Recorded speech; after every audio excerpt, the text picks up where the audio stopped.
June 22nd, 2018. This is our second video tour of the construction progress for the Ogden Fire Station. I'm standing at the front door, and I know it doesn't really look like there's a door here, but soon there will be. Whenever we go and do our walk-around tours, you're going to notice that a lot of the windows have been boarded up, and including the bay doors. A lot of that is to keep unwanted people out of the building. They're getting to the point now to where they're installing a lot of copper and fixtures and stuff like that. So they needed a little more security around the building whenever there's nobody here on site, that people don't come and help themselves to some of the supplies that are being installed in the fire station. So we're going to start with working on the south end of the building and go around through the bays and finish up on the north side. The very first place we're going to begin is over here where the training room is.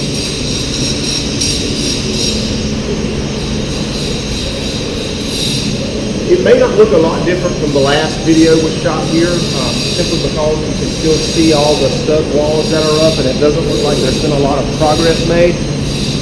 However, there has been a lot of the mechanical stuff in the above ceiling that has been installed. There's also been electrical wiring run on the conduits for all the electricity that's going to be installed throughout the building. Again, this is facing apartment suite. You've got your windows here, of course, they're boarded up. And you can see some of the reinforcement in the construction here that's going to make this building really secure with the cross members and the way the building is designed. So again, this is the training room. We've got a closet that's going to be on this side. Over here is going to be an exit to the training room. And there's going to be a full restroom over here, water fountains here. Then you can come back out this door, you'll be in the hallway. And this is one of the areas that will have controlled access up here, that people can come in and go straight in there and use the training room if they need it for a public meeting or something. But then they can exit out that same way, and it's not going to interfere with the operation or some of the security measures that we have in place for the rest of the building. Now let's go across here to where the radio room is.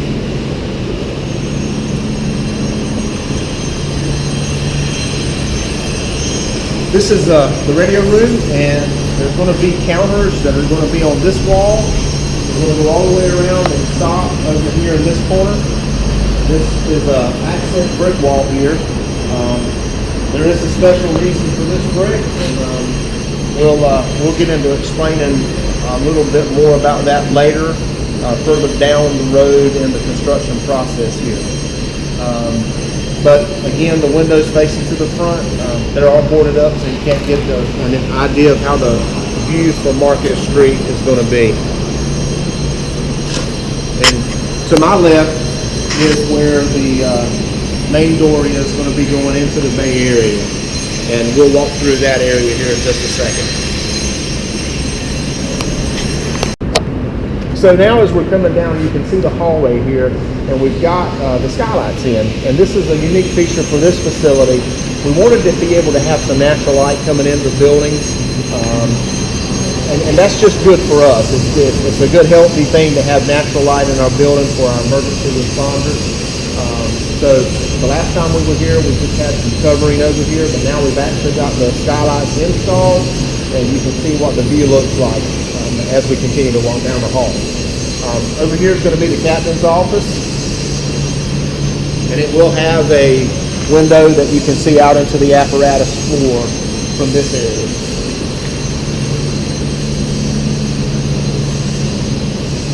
This will be we've got a service closet on this side. We'll continue with the administrative offices on the right as we go down. We've got a few of those. And then over here on the left is where we'll be coming into the kitchen area. This is a very important space in the fire department. So we've got it set up where we'll have some counter space coming across this area with appliances.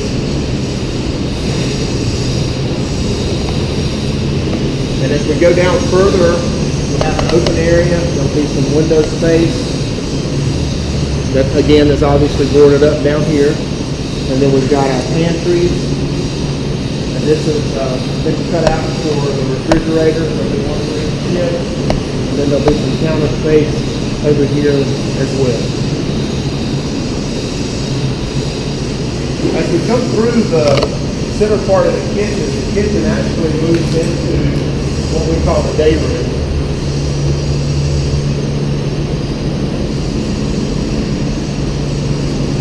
And in the day room we have the area where we'll have the television, and there's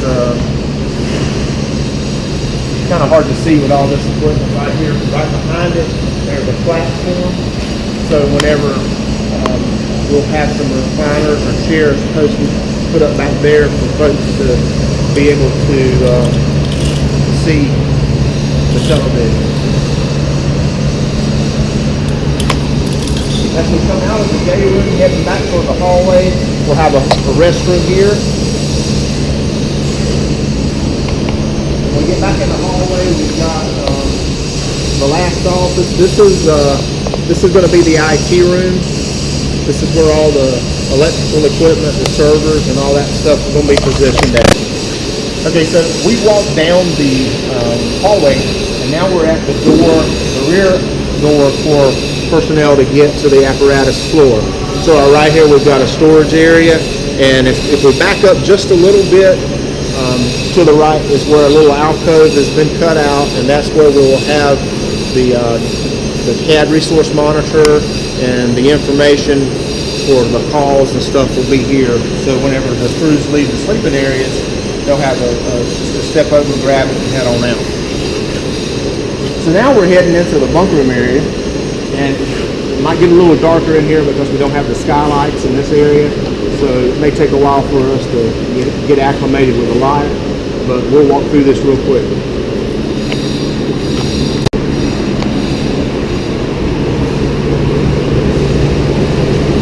Okay, so as we're heading down the hallway into the bunk area, to the left here and to the right of this opening is where our bunk rooms are, and we'll step in and look at one. They all kind of look very similar, so kind of give you a reference point of what it looks like. These are very similar in size to the rooms that we have in Murrayville, and they are individual bunk rooms for this area. Okay, so as we continue down the hall, we have the two areas of bunk rooms. There's one on each side of the hallway. We're going down now to more of the service area of the fireplace. And here we'll have a personnel door that goes to the outside for staff that can come in whenever they're coming on shift and they need to unload their stuff. They can bring it straight in through this way. We have our bathrooms. These are individual bathrooms, very similar to the style that we have set up in Murrayville. You've got your shower, toilet, and sink in each one of these. And there's two sets of them, two sets of two, one on this side of the hallway and one on the other side of the hallway here.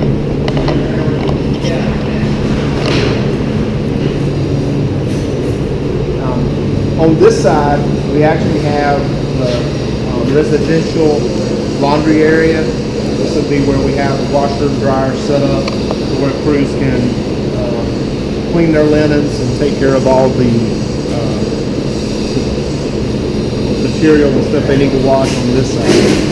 And over here is one of our bigger storage rooms for the facility, that this will allow us to kind of keep some other areas from getting flooded.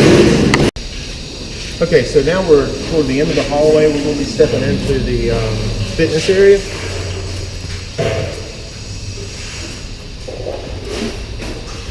The fitness room here, we've obviously got some windows that have been covered up, and there will be an exit that goes straight outside of the building down at this side. Still looks kind of big in here, but you can imagine once we start moving in some of the bigger cardio machines in here, it's going to take up the space pretty quick. When the teapot gets in, it'll be look a lot smaller anyway. Now we're going to step into the bay area, and as you can tell from the last time we were here, the concrete has been poured for the flooring, and we actually have some workers in here working. They're doing some grinding on some of the concrete, trying to clean the floor up and getting it straightened out for us as a part of the project. So it's going to look a little dusty and it's going to be noisy. With that in mind, we probably won't do a lot of talking for the next couple of minutes as we walk through and just look at some of the concrete work. But if it quiets down, we may add some stuff in, and then we'll look at the north end of the building real quick.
So now we're at the front of the building, and in the next couple of weeks you'll see some of the exterior finishes begin in the blue area of around the building over here, and you'll see some more stuff develop. The bay doors should be arriving in the next several weeks, and then we'll see some of the wood stuff come down when that happens.